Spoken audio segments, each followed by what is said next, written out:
Ahí está. La competencia en materia de amparo. Y les doy la clave. Mírenme, miren los dedos de su mano. Son 5 dedos de su mano. El artículo 1 van a hablar o van ustedes a tener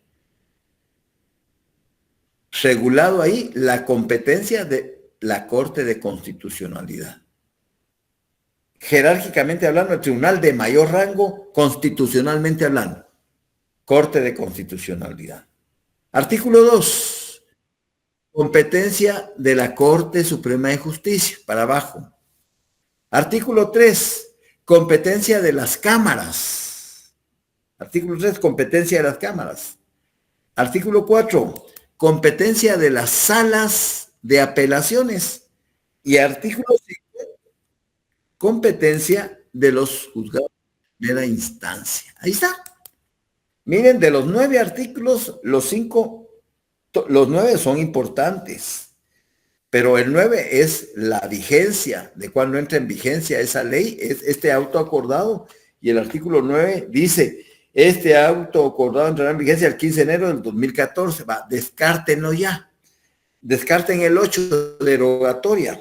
Se derogan los autos acordados 195, 25, 1, 2001, el 4 del 489, descártenlos.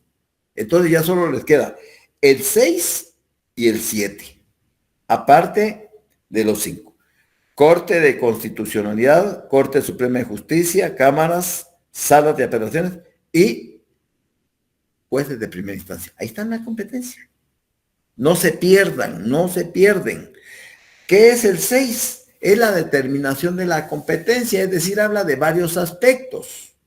Habla si se presenta un amparo en un tribunal que no es el competente, ¿qué hay que hacer? Pues ese tribunal solo resuelve, y dice, hace un único pronunciamiento, que es la remisión al tribunal competente, o en su caso, a uno de los centros de distribución implementados por el organismo judicial.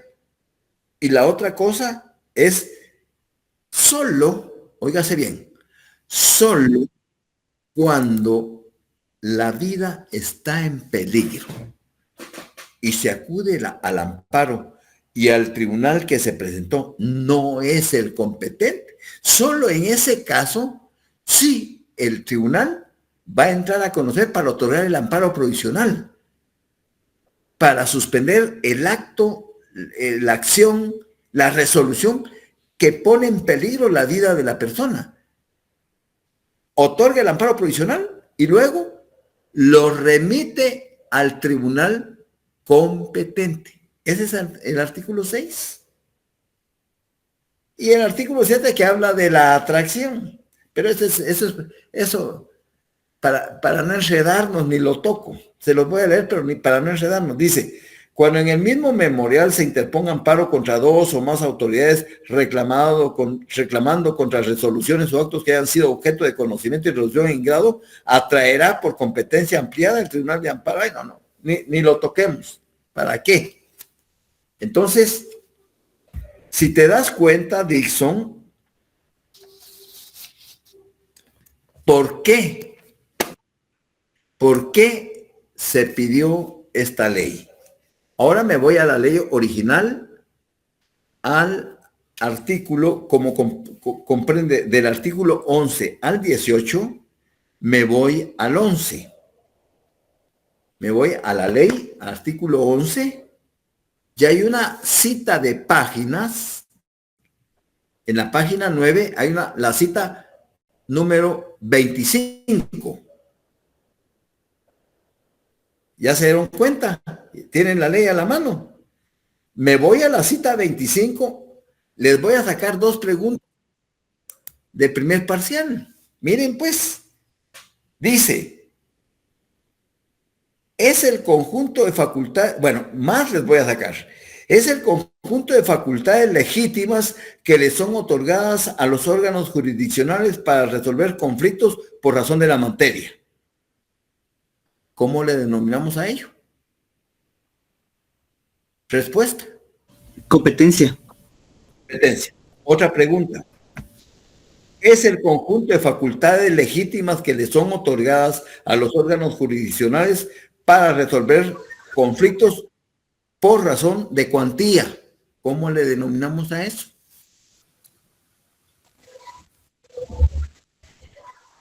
Competencia, ¿no? Competencia. Otra pregunta. ¿Es el conjunto de facultades que le son otorgadas a los órganos jurisdiccionales para resolver conflictos por razón de turno?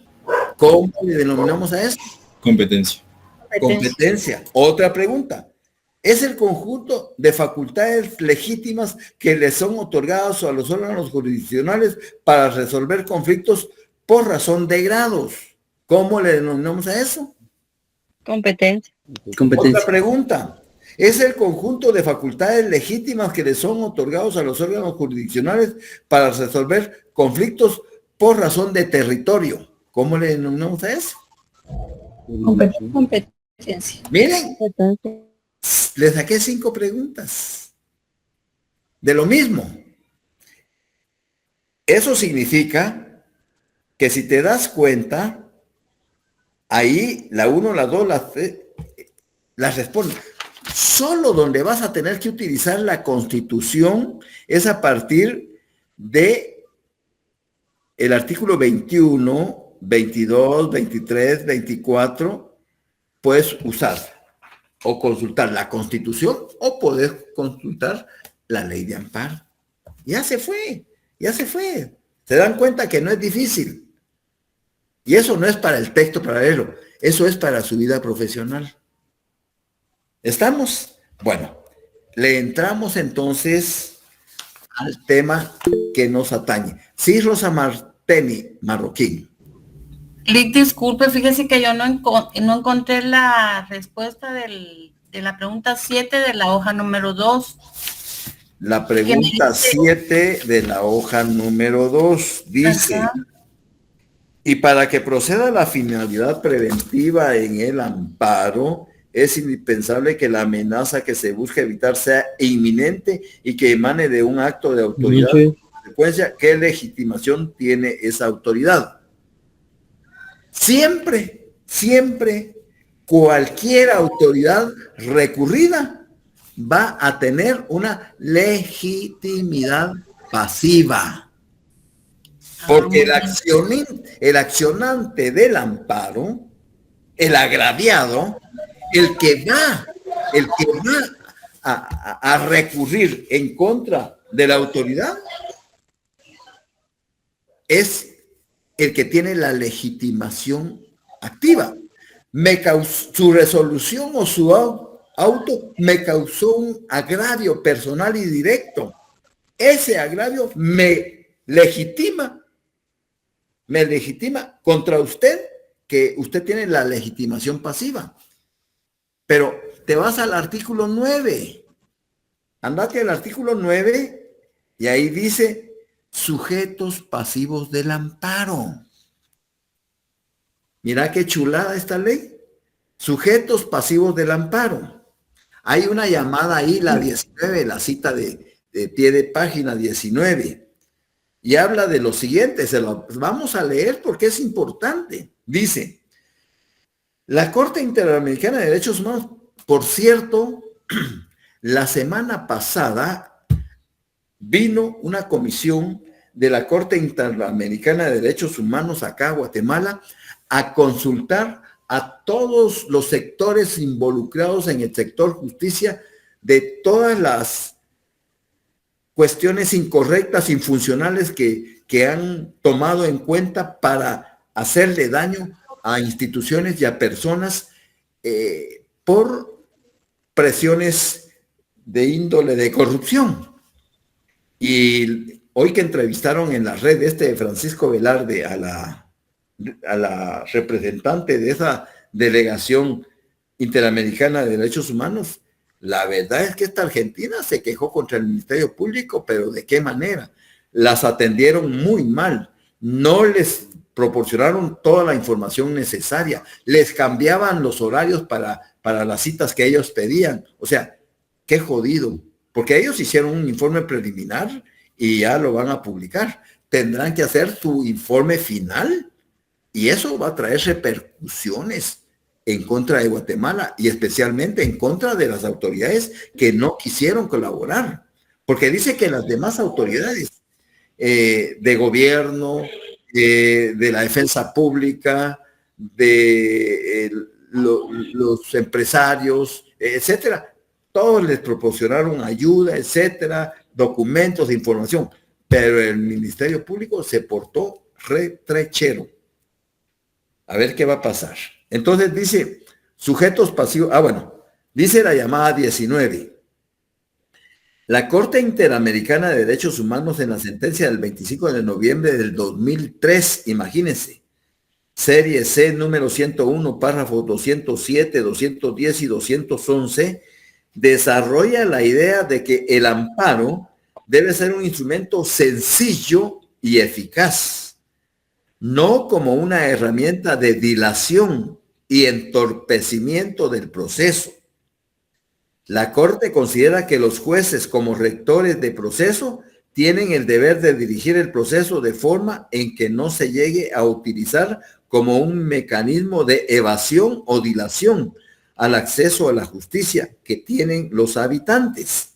El mal empleo o abuso de la acción constitucional de amparo permitido por las autoridades puede transformar un instrumento de rapidez y eficacia para la prevención de violación de un derecho o restauración de este en un objeto que de entorpecimiento, ineficacia y dilación que menoscaba los derechos de las víctimas y aleja al Estado de su objetivo de proteger los derechos humanos.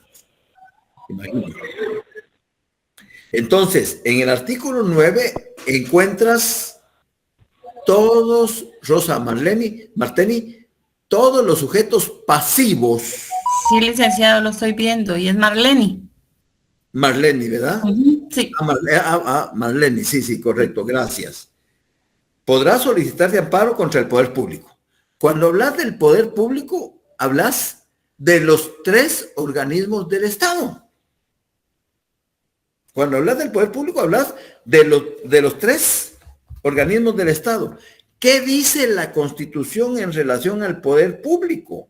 Artículo 152. Poder público. El poder proviene del pueblo. Su ejercicio está sujeto a las limitaciones señaladas por esta Constitución y la ley. Ninguna persona, sector del pueblo, fuerza armada o política puede arrogarse su ejercicio. Entonces, dentro del poder público, contemplas tú los 3 organismos del Estado y todas las instituciones descentralizadas y autónomas que conforman ese organigrama del Estado de Guatemala, incluyendo, dice, asimismo podrá solicitarse contra entidades a las que debe ingresarse por mandato legal y otras reconocidas por ley, tales como partidos políticos, asociaciones, sociedades, sindicatos, cooperativas y otras semejantes. Es decir, nadie, por eso es que el artículo 8 o el 265 habla del objeto del amparo y dice lo siguiente: se instituye el amparo con el fin de proteger a las personas contra las amenazas de violaciones a sus derechos o para restaurar el imperio de los mismos cuando la violación hubiera ocurrido. En ese primer párrafo que les leí del 265 de la Constitución, estoy hablando de las 2 modalidades del amparo. Una modalidad preventiva.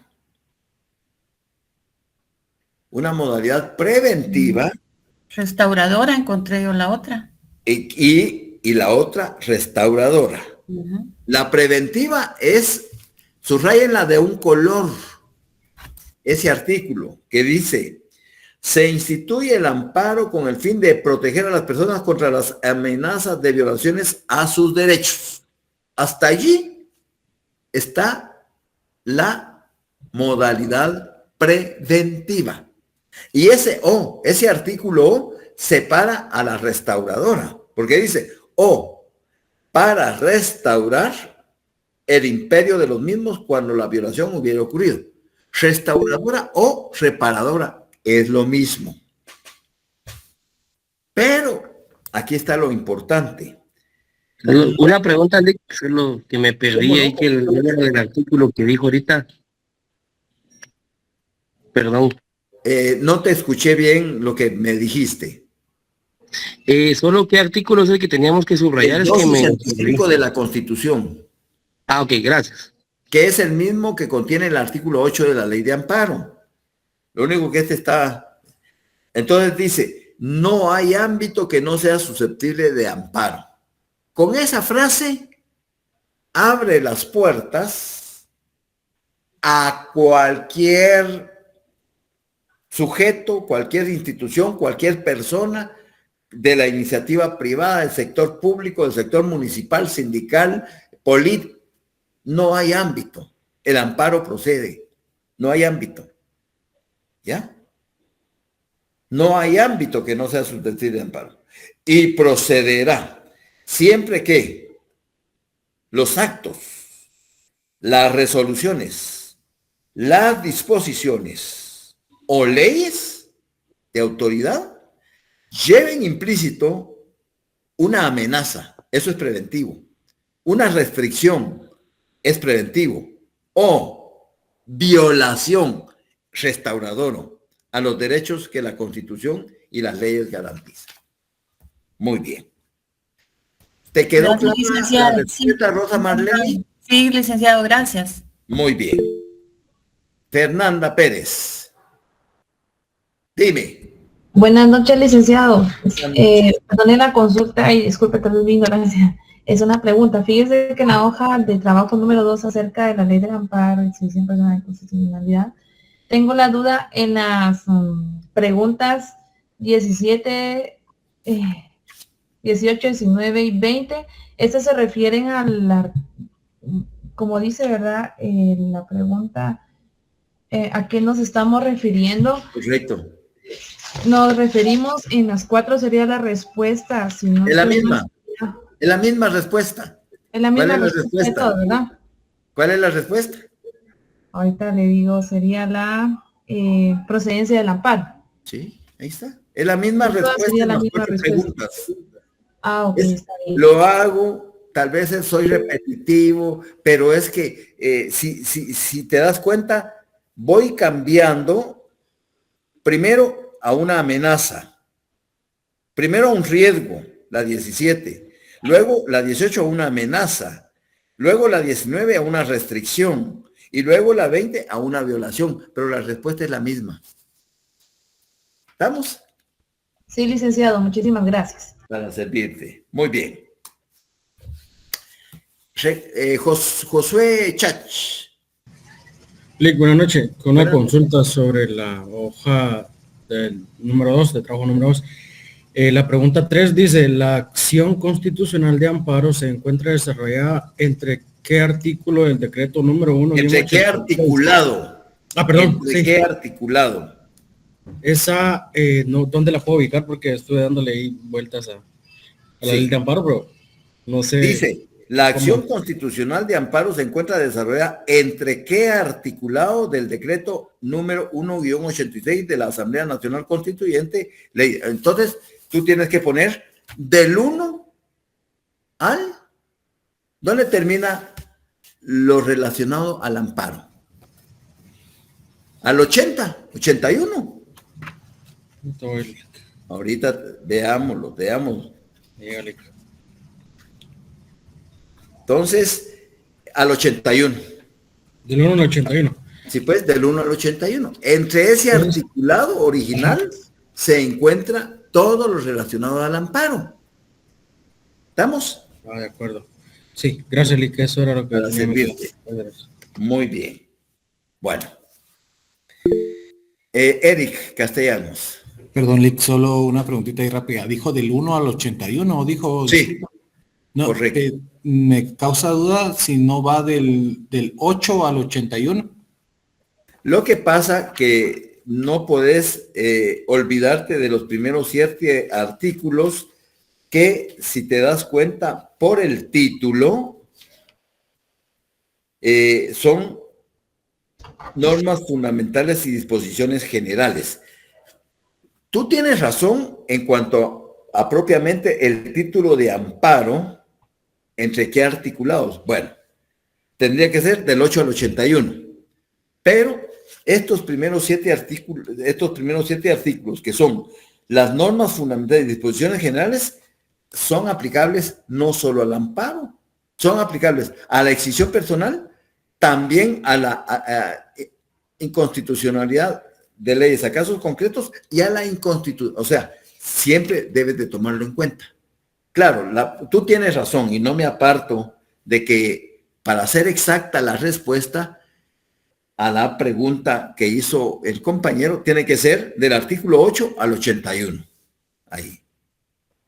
Pero no se olviden de los primeros 7 artículos. Pero tienes razón ahí, Eric. No me estoy yendo contra, porque la pregunta es clara. Dice, ¿qué pregunta era? La 3 de la segunda hoja. La acción constitucional se encuentra de saber entre qué. Sí, entonces rectifiquemos mejor para no equivocarnos todo. Del 8 al 81. Gracias por la aclaración, Eric. A usted, gracias, le agradezco. Muy bien. No, es que así es. Vamos entonces con la pregunta 5 de la comprobación de lectura. Héctor Fix Zamudio, mexicano, formula el concepto de la defensa de la Constitución diciendo, si nos vamos a la página 12 de sus copias, a la página 12, hay una línea vertical ahí, ¿ya? Que le señala a ustedes lo que dice este jurista. Lo voy a leer y después con nuestras palabras entendibles vamos a sintetizarles lo que dice. La defensa de la Constitución está integrada por todos aquellos instrumentos jurídicos y procesales que han sido establecidos tanto para conservar la normativa constitucional como para prevenir su violación, reprimir su desconocimiento y, lo que es más importante, lograr el desarrollo y la evolución de las propias disposiciones constitucionales. Eso deberían de subrayar para ustedes en sus copias. Ahora yo se los explico. Breve, sencillo. La defensa de la Constitución se integra por todos aquellos instrumentos jurídicos y procesales. ¿Cuáles son los instrumentos jurídicos? Todo el ordenamiento jurídico vigente que está en un país. Todo.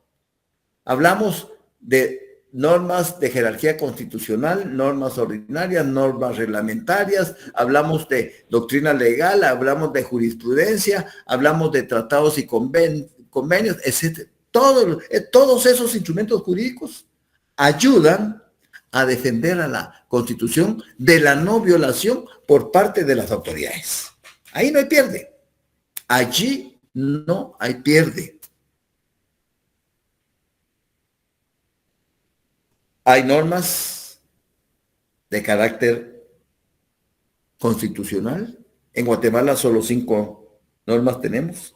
La Constitución, la Ley de Amparo, la Ley Electoral de Partidos Políticos, la Ley de Orden Público y la Ley de Emisión del Pensamiento. Y luego tenemos una serie de leyes de jerarquía ordinaria. Código Penal, Código Civil, Código Laboral, Código Procesal Civil, Código de esto, Ley de Familia, Ley de esto, Ley de esto, todas las leyes que las emite el Congreso de la República. Y tenemos reglamentos. Por ejemplo, hay reglamentos que les corresponde al Ejecutivo emitirlos a través del presidente, como el de la Contraloría General de Cuentas, o el de funcionarios y empleados públicos. Pero, por ejemplo, el reglamento de tránsito, ¿a quién le compitió emitirlo? Al Ejecutivo. ¿Por intermedio de quién? Del Ministro de Gobernación. El Ministerio de Gobernación fue el que creó el reglamento de tránsito. Pero hay reglamentos de carácter municipal. ¿A quién les compete? Al Consejo Municipal. Todos los reglamentos que hay en la Universidad de San Carlos a nivel general, pues le competen al Consejo Superior Universitario. Todos los reglamentos que hay en la Facultad de Ciencias Jurídicas y Sociales, pues le compete emitirlos a la facultad, a la Junta Directiva de la Facultad de Ciencias Jurídicas. O sea, cada entidad del Estado va a emitir su propio reglamento para un mejor funcionamiento en atención a las atribuciones que le han sido encomendadas por parte del Estado.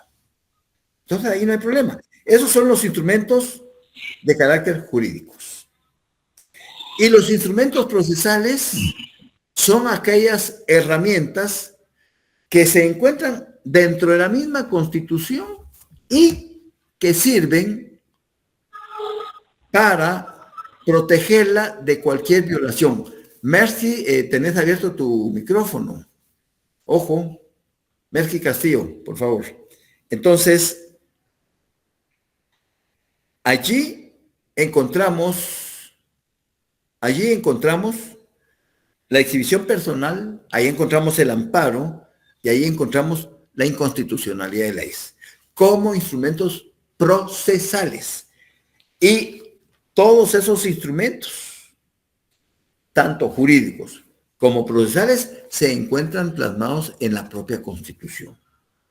Porque desde que se emite la Constitución, aparte de traer las herramientas para protegerla, traen instrumentos jurídicos y procesales. Bueno, hasta ahí no hay problema. Pero si nos vamos a la página 13, en el primer párrafo, todavía dice este señor, este jurista, el mismo Fixamudio, cuyo esquema clasificatorio seguimos, indica que el concepto de la defensa de la Constitución puede dividirse convencionalmente, como todas las clasificaciones, en dos categorías fundamentales. Uno, la protección de la Constitución, y dos, las garantías constitucionales. Hablemos del primero, la protección de la Constitución. La primera se integra por todos aquellos instrumentos políticos, económicos, sociales y de técnica jurídica que han sido canalizados a través de normas de carácter fundamental e incorporados a los documentos constitucionales con el propósito de limitar el poder y lograr que sus titulares se sometan a los lineamientos establecidos en la propia Constitución. Pongámoslas en nuestras propias palabras. ¿Qué es protección a la Constitución? La que está integrada por instrumentos políticos, económicos, sociales y de técnica jurídica, y que se encuentran plasmados en la propia Constitución para defenderse de los constantes atropellos, violaciones que es objeto por parte de quienes detentan el poder. Por parte del presidente, del vicepresidente, de los magistrados, de los jueces, de los policías, de los diputados, de todos aquellos que ejercen autoridad. Bueno, hasta ahí no hay pena. Hasta ahí vamos bien. ¿Cuáles son los instrumentos, los primeros instrumentos que defienden a la Constitución? Los instrumentos políticos. En la clase anterior leímos dos artículos, 140 y 141. Y decíamos que Guatemala es un estado libre, independiente y soberano, organizado para garantizar a sus habitantes el goce de sus derechos y de sus libertades. Su sistema de gobierno es republicano, democrático y representativo. No hay problema. Soberanía. La soberanía radica en el pueblo, quien la delega para su ejercicio en los organismos legislativo, ejecutivo y judicial. La subordinación entre los mismos es prohibida. Aquí, en este artículo 141, comienza el primer instrumento político, la división de poderes. Un organismo legislativo que hace leyes, un organismo ejecutivo que administra y gobierna, y un organismo judicial que aplica esas leyes a los casos concretos. Hasta ahí no hay problema. Y no debe haber subordinación entre ellos. Correcto. ¿Qué hace el organismo legislativo? Hacer leyes. Perfecto. ¿Cuál es el articulado constitucional del organismo legislativo? Artículo 157 al 181. Allí van a encontrar ustedes, en esos 24 artículos constitucionales, todo lo atinente al organismo legislativo, del artículo 157 al 181.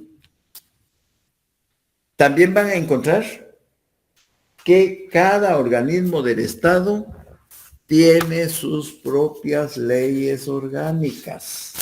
Cada organismo del Estado tiene su propia ley orgánica, ley del organismo ejecutivo y sus reformas, ley del organismo judicial, ley orgánica del organismo legislativo. O sea, cada quien puede profundizar más su quehacer a través de sus leyes orgánicas. ¿Cuántos diputados integran el Congreso? 160 diputados electos en sufragio en forma secreta, y esos 160 diputados van a representar o tienen la representación de los 22 departamentos que conforman el territorio nacional. El Congreso, para ser diputado al Congreso de la República, el artículo 162 no señala grandes esfuerzos o requisitos para ser 162. Para ser electo diputado se requiere ser guatemalteco de origen y estar en el ejercicio de sus derechos ciudadanos. Punto. Pero eso de ser guatemalteco de origen tiene sus bemoles. Vayámonos, y aprovecho la oportunidad para... Ya ustedes que llevaron constitucional ya lo saben, pero los otros compañeros que no tuvieron la oportunidad probablemente no lo hayan visto. Artículo 144, nacionalidad de origen. Estoy hablando de la Constitución. Son guatemaltecos de origen los nacidos en el territorio de la República de Guatemala, naves y aeronaves guatemaltecas. Quiere decir que si un barco va por el Sena, allá en París, pero ese barco lleva una bandera guatemalteca que lo identifica, y una señora de Japón da a luz a una criatura dentro de ese barco que va surcando el río Sena, esa criatura, por haber nacido en esa nave guatemalteca, tiene derecho a la nacionalidad guatemalteca de origen, por haber nacido en territorio guatemalteco. Claro que también tendrá derecho a la nacionalidad japonesa por lazos consanguíneos con su madre, y si el papá es alemán, pues tendrá derecho a la nacionalidad alemana por lazos consanguíneos de su padre. ¿Ya? Y el hecho de que aunque haya surcado el río Sena, que queda en Francia, pero el barco tiene bandera guatemalteca, su nacionalidad de origen es guatemalteca. Lo mismo sucede en un avión que va surcando cualquier espacio aéreo, pero ese avión se identifica con bandera guatemalteca. Esa aeronave es territorio guatemalteco. Y por consecuencia, si nace una criatura en esa aeronave, su nacionalidad de origen va a ser guatemalteca. Bueno, hasta ahí no hay problema. Tampoco hay problema con el 145, nacionalidades centroamericanas. También se consideran guatemaltecos de origen a los nacionales por nacimiento en las repúblicas que constituyeron la Federación de Centroamérica si adquieren domicilio en Guatemala y manifestaren ante autoridad competente su deseo de ser guatemaltecos. En este caso podrán conservar su nacionalidad de origen. Eso es mentira. Hay que renunciar, sin perjuicio de lo que se establezca en tratados o convenios centroamericanos. Nayib Bukele termina su mandato dentro de 4 años y después decide venirse aquí a Guatemala porque compró su finca y bueno, quiere hacerse guatemalteco. Cumple los requisitos del Instituto de Migración con su visa temporal, su visa permanente, y luego se dirige al Ministerio de Relaciones Exteriores para optar por la nacionalidad guatemalteca. Por supuesto que tiene que renunciar a la salvadoreña. Aquí dice que no, pero sí, porque cuando se hace ese juramento de que se acepta la nacionalidad guatemalteca y se renuncia a la originaria. Con el tiempo, un partido político está vigente y le propone que sea candidato a la presidencia de la República. La pregunta es, ¿Bukele podría ser presidente de Guatemala? En ese caso hipotético que les conté. Sí. Pues sí, pues sí, Sí. pues sí, claro que sí. Muy bien, ahí no hay problema. Vamos con el 146. Naturalización. Son guatemaltecos quienes obtengan su naturalización de conformidad con la ley. Los guatemaltecos naturalizados tienen los mismos derechos que los de origen, salvo las limitaciones que establece esta Constitución. Fuera de los guatemaltecos que nacemos en territorio guatemalteco o que nacemos en el extranjero, hijos de padre o madre guatemalteca, y fuera de los que conformaron la Federación Centroamericana, los demás habitantes de los demás países pueden naturalizarse en Guatemala y ser considerados guatemaltecos naturalizados. Viene un venezolano, un cubano, un estadounidense, un alemán, un español, un italiano, cumple con todos los requerimientos y la gobernación departamental le emite el acuerdo donde le otorga la naturalización como español, como guatemalteco naturalizado español, o como colombiano, como chino, etcétera. ¿Pueden ellos optar con el tiempo a ser diputados al Congreso de la República? No, licenciado.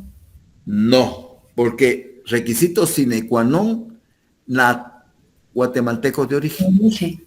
¿Pueden optar a la presidencia o vicepresidencia de la República? Sí. No, No. porque para ser presidente o vicepresidente, según el 185, los guatemaltecos de origen. De origen también. ¿Pueden ser jueces o magistrados esos guatemaltecos naturalizados? Tampoco. Tampoco, porque el 207 claramente establece requisitos para ser magistrado o juez. Los magistrados y jueces deben ser guatemaltecos de origen. Pero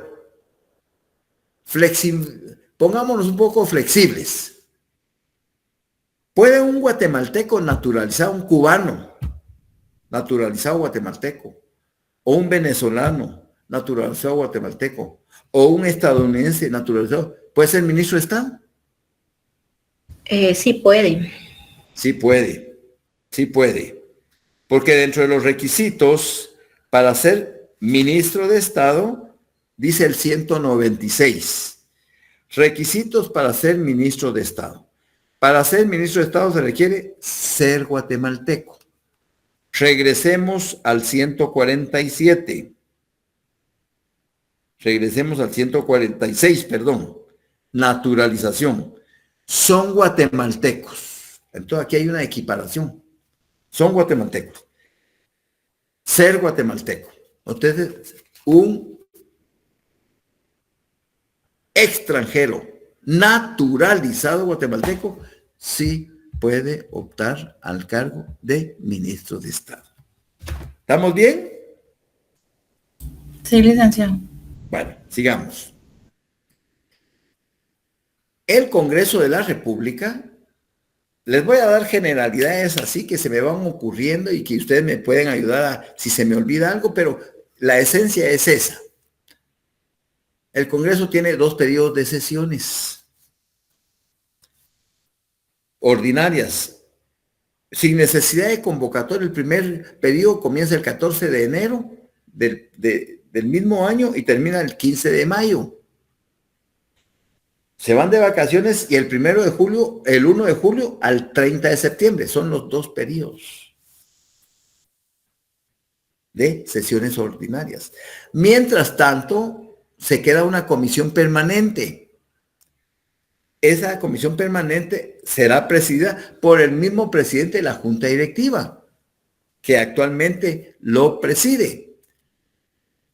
Este año, en más o menos en septiembre, octubre, este Congreso deberá elegir la nueva Junta Directiva que dirigirá los destinos del año 2025.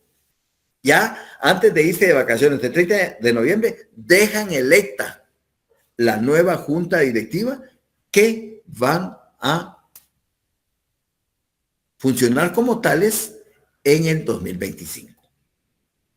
El día de hoy, por ejemplo, la Comisión de Postulación para Magistrados a la Corte Suprema comenzó a reunirse con 2 semanas de retraso. Con 2 semanas es un tiempo precioso que perdieron, pero 2 de los integrantes no habían sido juramentados por el Congreso de la República. Hasta la semana pasada los juramentaron y por eso es que ya hoy en la Universidad Rafael Andívar están reunidos todos los comisionados que conforman esa comisión de postulación me imagino que ya están haciendo el reglamento que va a regir las disposiciones de cómo elegir a los 26 magistrados que ocuparán de ellos 13 la Corte Suprema de Justicia. Pero antes del 24 de septiembre tienen la obligación de remitirle al Congreso ese listado totalmente depurado de 26 honorables profesionales del derecho, de los cuales el Congreso va a elegir únicamente a la mitad, a 13 que son los que conforman la Corte Suprema de Justicia. ¿Se imaginan ustedes la presión a que está sujeta esa comisión? No solo a nivel interno, a nivel de gobierno, a nivel del Congreso de la República, a nivel de los grupos de poder, a nivel de los grupos de corrupción, a nivel de todos. Internacionalmente ya está una delegación de la OEA aquí para ser vigilante de que haya transparencia en el proceso. Y la otra comisión que va a elegir a todos los magistrados de las salas de apelaciones de más de creo que 143 salas de apelaciones o 146. Imagínense la cantidad de expedientes que van a depurar y a controlar, y qué terrible, es un trabajar horrible. Y lo mismo, el 24 de septiembre tienen como último día para remitir los listados de todos los aspirantes a ser electos por el Congreso de la República como magistrados de las salas de apelaciones. Es un trabajo terrible. Se intenta por parte de esta comisión que el proceso sea lo más transparente posible, que se levante un poquito la credibilidad en el sector justicia. Ustedes saben que todo el sector justicia fue cooptado por las fuerzas corruptas del país y no lo han soltado. Hay instituciones que tienen que ver con el sector justicia que todavía no han sido depuradas y que es urgente su depuración. Esperemos que por Guatemala todos colaboren y todos trabajen intensamente, porque el trabajo va a ser intenso, para que, aún así, en la elección de los 13, se van a jugar muchos intereses en el Congreso de la República. Ellos son el último filtro y ellos son los que al final van a decir, miren qué poder de decisión tienen los diputados al Congreso de la República, que no lo tiene el Ejecutivo. También los diputados gozan de ciertos privilegios. El artículo 100 de ciertas prerrogativas. El artículo 161 habla de la inmunidad personal para no ser detenidos ni juzgados y de la irresponsabilidad por sus opiniones. Esas son prerrogativas de que no todos los funcionarios públicos gozan, ¿ya? Increíble, pero ¿qué otra cosa? También en el Congreso de la República y en el organismo legislativo existen órganos de control político internos para depurar su quehacer y externos para fiscalizar el quehacer de los otros órganos del Estado. También ellos tienen la facultad de la formación de las leyes en cuanto a la iniciativa, tienen también, y creo que a grandes rasgos por ahí me voy quedando con el contenido del Congreso de la República. ¿Alguna pregunta? ¿Alguna duda?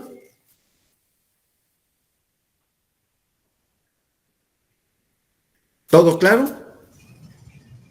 Por el momento todo claro, Lic. Muchas gracias. Sí, Bueno. licenciado. Bueno, nos vemos el miércoles entonces. Que tengan una feliz noche. Feliz noche, Lic. Feliz noche, licenciado. Buenas noches.